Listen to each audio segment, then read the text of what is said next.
Greetings, welcome to Bruce's Eclectic World. During all my testing of my new script, scripts, which is upcoming videos, working on the production box we're talking on, I decided to try the ArchIso-Install script and test my scripts out on it. And it has some quirks that I thought I'd record the video on. You need to keep an eye on, because I know I'm old and I'm half blind, but they kind of went past me and it took me a minute to figure out what was going on, because when you're working with the menu, it doesn't always go to the next selection. It kind of bounces around. You got to kind of back it up and watch what it's doing. So let's get started. It, starts up just like any other Arch install.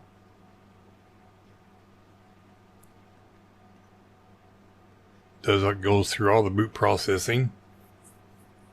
And we're capturing this on my box with a simple screen.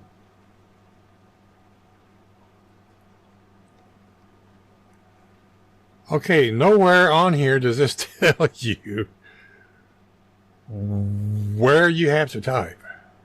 It's flashing at the prompt, and nowhere on that little menu there above it tells you what to do. I had to watch a couple of videos on YouTube. One of them was from DT, and the other one was from EF, and alphabet soup, right? It's the command use type is ArchIsoInstaller, ArchInstaller. It has links taking you to the Arch Wiki and telling you how to do it the Arch way and how to set up your Wi-Fi and all that hooey.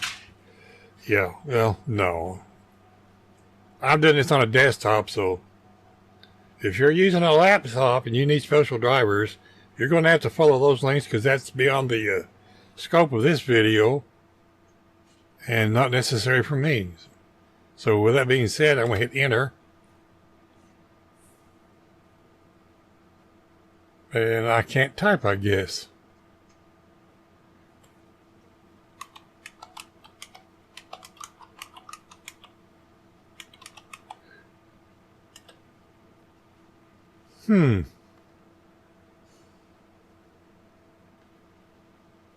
Oh, Arch install, Bruce.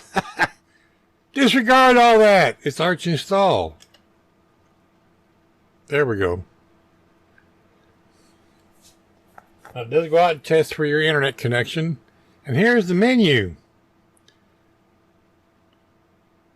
And what this menu does, it creates a script. Takes all your information, then it builds the script, and then so here you have a selection for your languages. It's highlighted English.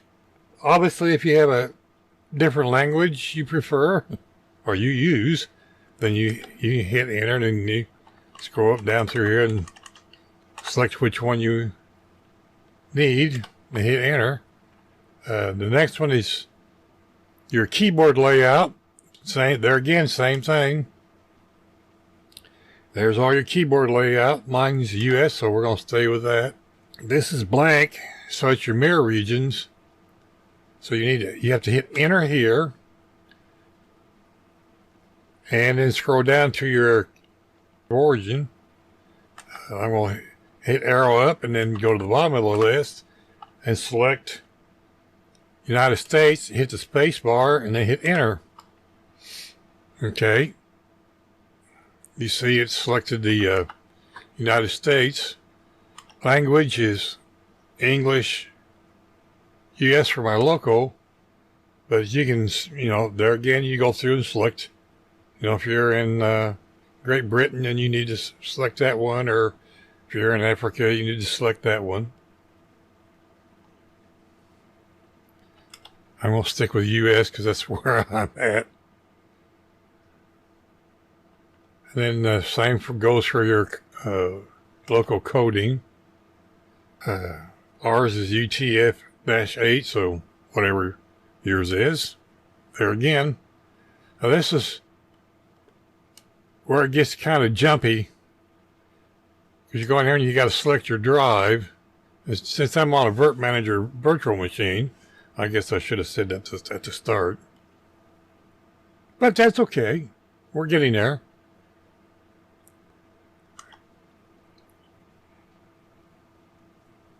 We're going down here to, we're going down here to the drive that I set up. Hit the space bar, hit enter. Now the other day I did this, it jumped clear down to audio or somewhere. So keep an eye on this thing. Disk layouts, you need to select what you want to do. You can do a manual settings or whatever. I'm just going to select the wipe all and select drives and use the best effort default partition layout. And I want to be EXT4 because I don't care about ButterFS. Too complicated for me. And the other two are, I'm sure, are okay, but this is what I'm used to using. Now you got to enter your password if you want to do encryption. I do not want to do any encryption. It defaults to grub install for the bootloader. It defaults to a swap file, which is true. You can hit enter and change that if you don't want a swap file. Your host name, you hit enter, and you can type in whatever. It defaults to Arch Linux. I'm just going to put a space and type video. Why not? It's a video, right? And you select root password. I always do. There seems to be some controversy on whether you need to do that or not. Apparently, it doesn't like my password. It thinks it's too short or uncomplicated. And then we need to type it again.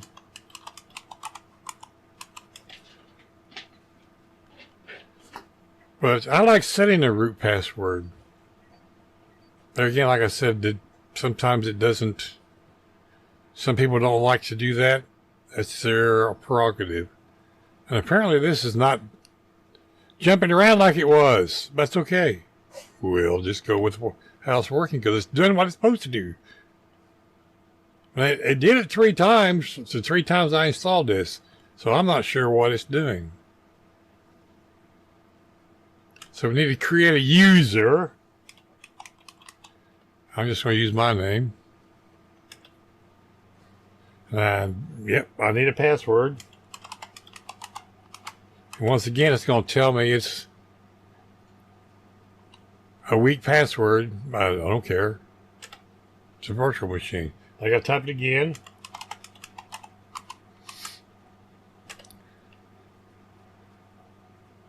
And here, should Bruce be a super sudoer? And the answer is yes. And then if you want to add another user, you go here and you add another user. Otherwise, you confirm and exit, or you cancel if you screwed something up. To confirm and exit. And if you hear my air conditioner running, I apologize. You know, it's summertime in Indiana, and I need my AC.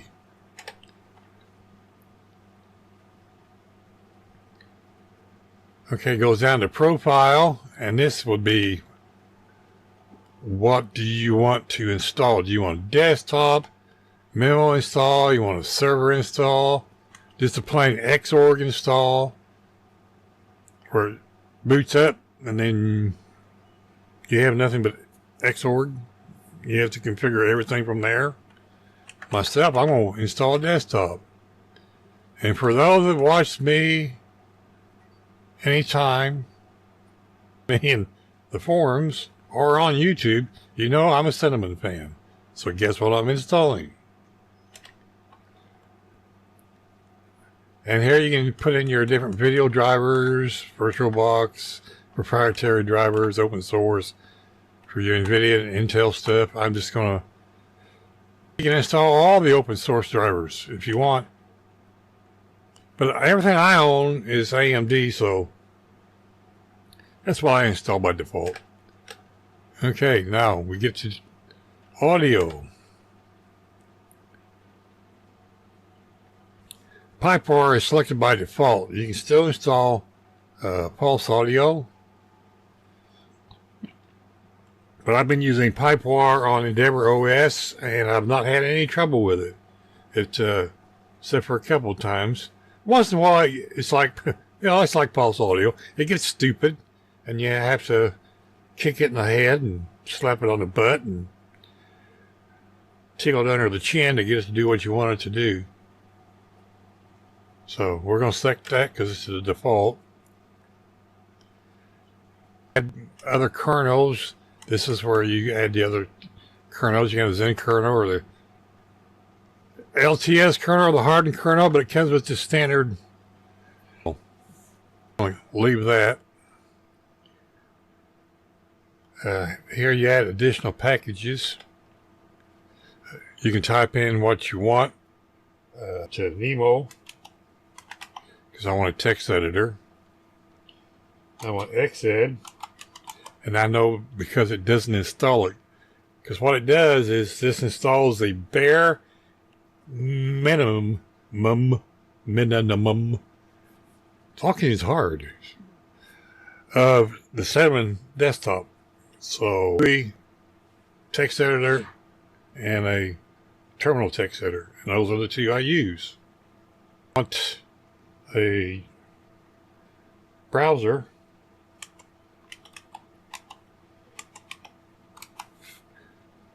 Firefox is the one that's in all the repos, so that's what I'm going to install. Those are the three things that you need. The other things, and of course then later on, once you get into the Cinnamon desktop or your desktop of your choice, then you go in and add all the programs you want to use, because like I said, this is a minimalist install. Man, I can't say these big words. So we're going to hit enter, and it went out and found what it needed to do. Now the other day it skipped the network part, and I installed it. I go, why the hell is the network not working?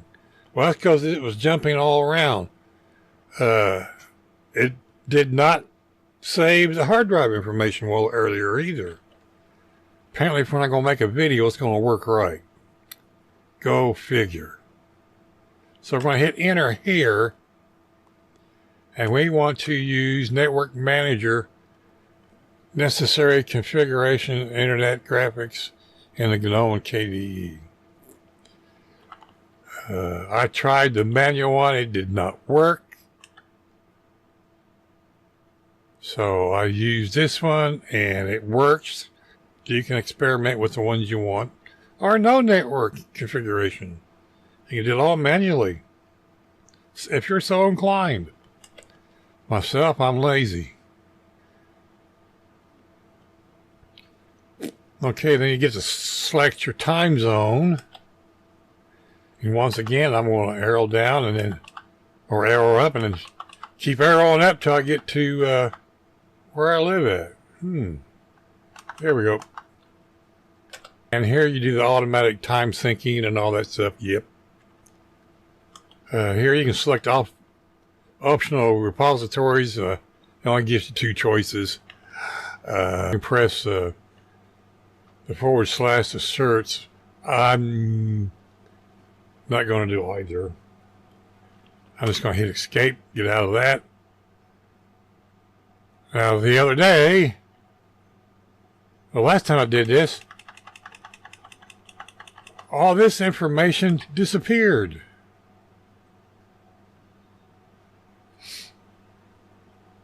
Oh, looky there. It tells you what it's going to do. I did not realize that.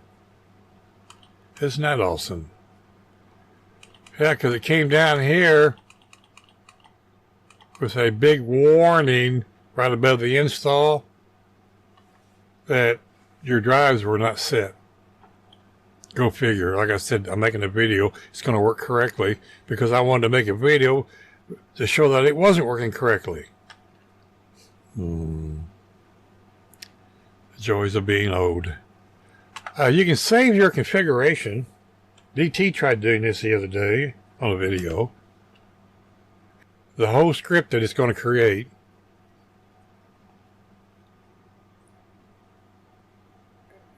You can just, save certain parts of it or save it all.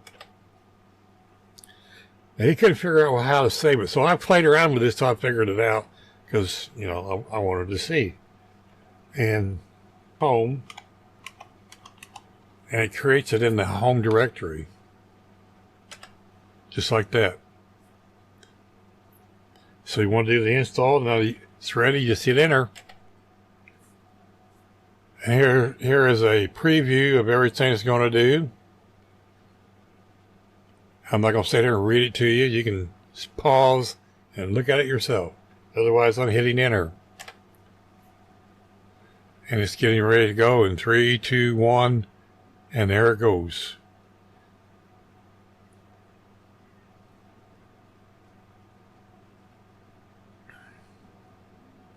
It really doesn't take a whole lot of time to do this.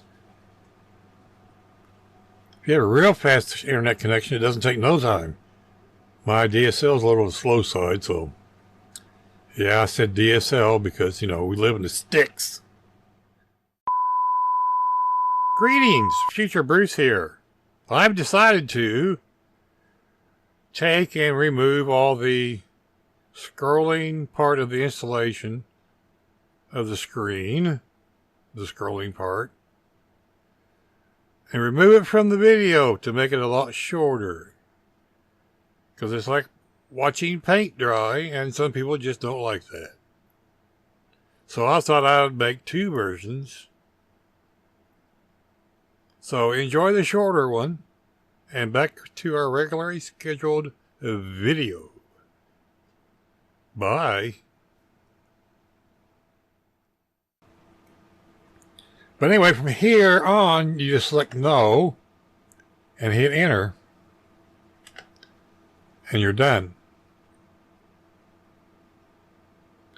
And you get this nice little green text that says, installation complete. Without any errors, you may now reboot. Like I said, I'm starting this video to show that the menu was going out of order, but it did it right for 1 out of 4 times, so I don't know.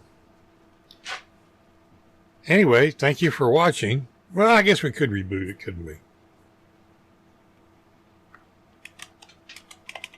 And that way you can see the whole process. And it does not kick out the Virt-manager anyway. It does not kick out the ArchIso image. So we'll just boot existing OS.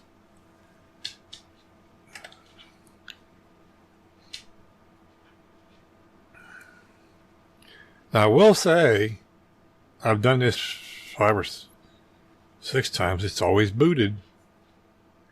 And there's your login screen. Your LeftWm login screen, that is. Tap your super secret password so you don't launch the shuttle.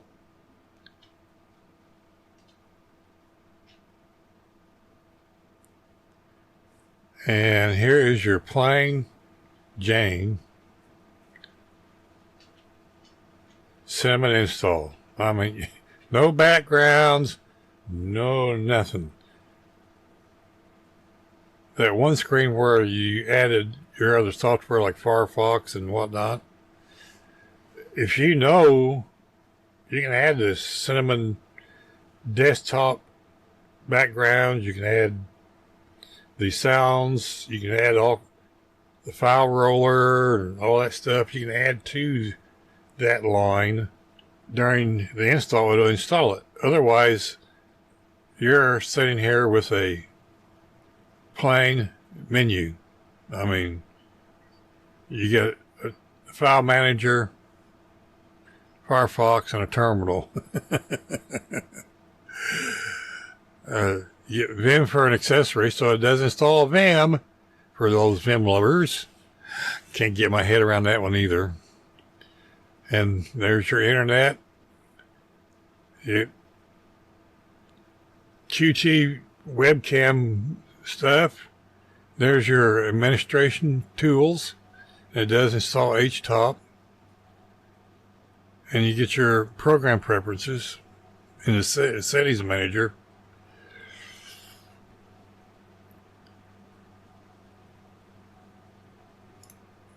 We'll start HTOP. I mean, everything's white and yucky. But as you can see, we're running 579 megs out of 4 gigs of RAM that I gave this virtual machine. And it gave it 2 gigabytes of swap, which is half of the 4. And there's hardly any usage on the 3 CPUs. I gave it out of the 6 I own. But you can see the processes that are running, which are few. And looky, we have a network. Ta-da!